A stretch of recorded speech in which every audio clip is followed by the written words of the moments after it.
اچھا اب اس کے اندر جو چیز ہے جو سمجھنے والی ہے کہ یہ افراد، اچھا اس میں زیادہ تر افراد مجھے جو ہے نا وہ لگتے ہیں سادہ لاء ٹائپ کے، اور اپنے طور پر اچھا پیچھے اصل میں بعض اوقات یہ ہوتا ہے کہ ماسٹر مائنڈ جو ہوتے ہیں وہ ان سادہ لاء افراد کے ساتھ ہی اصل میں کھیل رہے ہوتے ہیں، اور ان کو کوئی اس طرح کی راہ چیز دکھاتے ہیں جس پہ ان کا مائنڈ سیٹ جو ہے خاص بن جاتا ہے۔ شیعت کو مسلمانوں کی صفوں سے ایک الگ کرنے کی بظاہر ایک سازش بھی لگتی ہے کہ ان کو ہر چیز سے کاٹ دیا جائے۔ ابھی میں چند ایک اور مثالیں بھی آپ کو دوں گا کہ جو بظاہر لوگوں کی یا سادات کرام کی بڑی حمایت میں لگتی ہیں، لیکن کیا ہے کہ اصلاً ان کے خلاف ایک اس لحاظ سے سازش ہے۔ دیکھیے ایک چیز ہمارے ہاں شمار ہوتی ہے تقیہ مداراتی، ایک تقیہ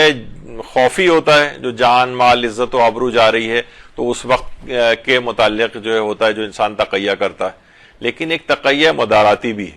اگر آپ حج کے احکام اگر دیکھیں تو اس میں جو ہے شیعوں کا غیر شیعوں کے ساتھ نماز جماعت پڑھنے کی تاکید آئی ہے کہ ان کے ساتھ نماز جماعت پڑھیں، ان کے ساتھ اجتماعات میں شریک ہوں،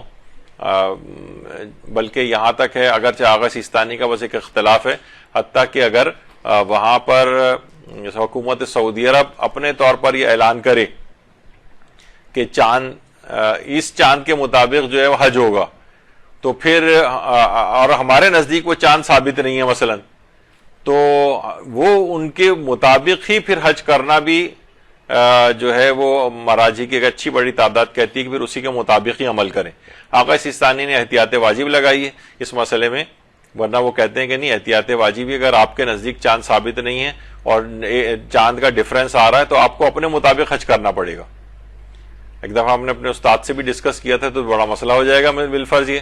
تو انہوں نے کہا نہیں حکومت سعودی عرب تو بلکہ بڑی خوش ہوگی، وہ چاہے گی کہ دنوں میں کے لحاظ سے حاجی ڈیوائیڈ ہو جائیں تو ان کے اوپر ایک لوڈ بھی ذرا کم ہو جاتا ہے، یعنی اپنے طور پر انہوں نے ایک اپنی رائے دی۔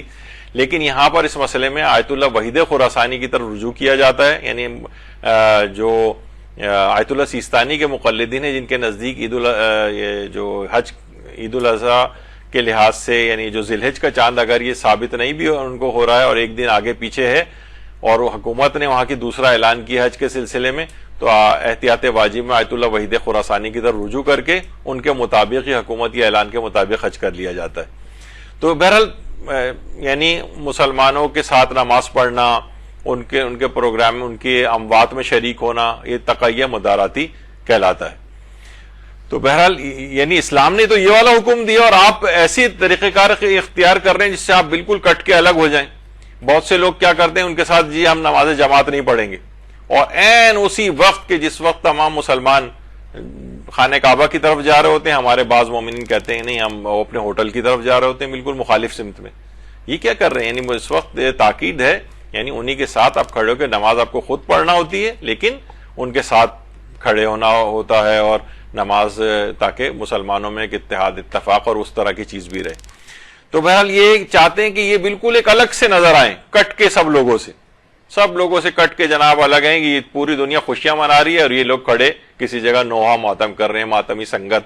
ہو رہی ہے اور زبردست قسم کا ماتم ہو رہا ہے۔ ماتم میں کوئی اس لحاظ سے ہم اس کی وہ نہیں کر رہے قباحت، لیکن اس دن کو غم کے دن کے منانے کے طور پر جو اپنے گھر میں آپ ماتم کر لیں، رو بھی لیں، جیسا بھی کر لیں، لیکن ایسا تاثر پوری دنیا پہ نہ جائے کہ ان لوگوں کی تو کوئی عید ہی نہیں ہے۔ اچھا اسی طرح سے کیا ہوتا ہے، بہت سے سادہ لوگ افراد بظاہر یہ اچھا ان سب کے پاس کیا ہے، یعنی ایک لحاظ سے کہتے ہیں کہ ہم جو ہے نا جو جس طرح سے ہم غم مناتے ہیں، ہم جو کہہ رہے ہیں یہی اصل میں یعنی ایک لحاظ سے ٹھیکیداری لے لیتے ہیں، آئمہ کی سادات کی ٹھیکیداری لے لیتے ہیں۔ اچھا یہ جتنے بھی اس قسم کے افراد ہیں آپ دیکھیں گے خمس دینے کے بھی قائل نہیں ہیں، یعنی سادات کرام پہ کہتے ہیں صدقہ حرام ہے ان کے اوپر، یعنی جو عام مستحب صدقات سب سادات لے سکتے ہیں، صرف صدقہ فطر نہیں لے سکتے اور صدقہ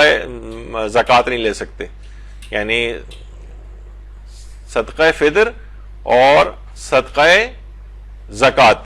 صرف یہی تو نہیں لے سکتے، باقی تو سب لے سکتے ہیں، حتیٰ کہ سادات رد مظالم بھی لے سکتے ہیں زیادہ تر مجتہدین کے نزدیک، عام مستحب صدقات جو ہیں وہ بھی لے سکتے ہیں۔ تو یہ کیا کرتے ہیں، سادات کا معاشی استحصال، یعنی نہ تو سادات کے پاس صدقہ جائے گا، نہ سادات کے پاس مثلا وہ تو زکوٰۃ تو ویسے ہی زکوٰۃ مال بھی نہیں جا سکتی غیر سید کی، نہ سادات کے پاس جو ہے وہ فطرہ جائے گا اس لحاظ سے غیر سید کا. اور آپ کہتے ہیں خمس جو سہم سادات ہے، جب خمس ہی نہیں نکلے گا تو آپ تو قائل ہی نہیں ہے، تو وہ بھی ان کے پاس نہیں جائے گا، تو معاشی استحصال ہو جائے گا ان کا. یعنی جو بظاہر بڑے سادات کا دم بھرتے ہیں، یہ ان کی معاشی پوری چین کو کاٹ دیتے ہیں. اسی طریقے سے مثلا سادات لڑکیوں کی شادیوں کو مشکل بنانا کہ نہیں جناب سادات کی غیر سید سے شادی نہیں ہو سکتی. اچھا یہ افراد یہ بھی نہیں کرتے. ہم نے اس سے پہلے بھی ایک دفعہ جب اس متعلق پورے 2-2.5 گھنٹے کا پورا ایک لیکچر لے چکے ہیں سید کی غیر سید سے، سائدانی کی غیر سید سے شادی کے سلسلے میں، تو اس میں بھی یہ بات آئی تھی کہ بھائی اگر آپ اتنے ہی مخلص ہیں اس میں اپنے کاز میں جو آپ غلط سمجھ رہے ہیں، چلے ہم مان لیتے ہیں صحیح، تو آپ کو پھر ایسے ادارے بنانے چاہیے کہ جہاں پر آپ کے سادات لڑکیوں کے رشتے آپ جو ہے اس کے انتظامات کریں. معاشی کومک جب آپ کہہ رہے ہیں کہ خمس بھی نہیں دیا جائے گا ان کو، زکوٰۃ ان کو نہیں دی جائے گی، صدقہ ان کو نہیں دیا جائے گا، تو ان کی پھر معاشی اس کے لیے آپ کچھ ادارے قائم کرنے چاہیے تھے آپ کو. آپ اتنے زیادہ سادات کے حقوق کے نگہبان ہیں، ان کی عزتوں کے رکھوالے ہیں، تو یہ سب کام کرنے چاہیے تھے نا. سادات ایسی خواتین جن کی عمریں نکلی جا رہی ہیں، سادات نہ رشتے اس لحاظ سے اویلیبل ہوتے ہیں، غیر سادات پہ بھی آپ نے پابندی لگا دی ہے اور کوئی متبادل انتظام بھی نہیں کیا، تو ان میں کرپشن کا فروغ بھی ہو رہا ہے، ان کی شادیوں کو آپ اور مشکل بنا رہے ہیں. تو یہ بظاہر اس طرح کے جو عید نہ منانے والے، خمس نہ دینے والے، سادات لڑکیوں کی غیر سید شادیوں کے مخالف، انہوں نے ایک بہت عجیب و غریب ایک چیز بنا رکھی ہے جس میں شیعت مسلمانوں سے بھی کٹ رہی ہے اور اپنے اندر بھی ضعف کا شکار ہو رہی ہے. مالی لحاظ سے کمزوریاں، اس کے لحاظ سے شادیوں کے لحاظ سے کرپشن کا فروغ اور بہت سارے مسائل کا شکار قوم کو یہ لوگ کر رہے ہیں. کچھ اپنی سادہ لوہی میں کر رہے ہیں اور کچھ ان کو بیوقوف بنانے والے جو اوپر شاطر افراد بیٹھے ہوں گے، وہ افراد ان افراد کی طرف سے یہ چیز ہو رہی ہے.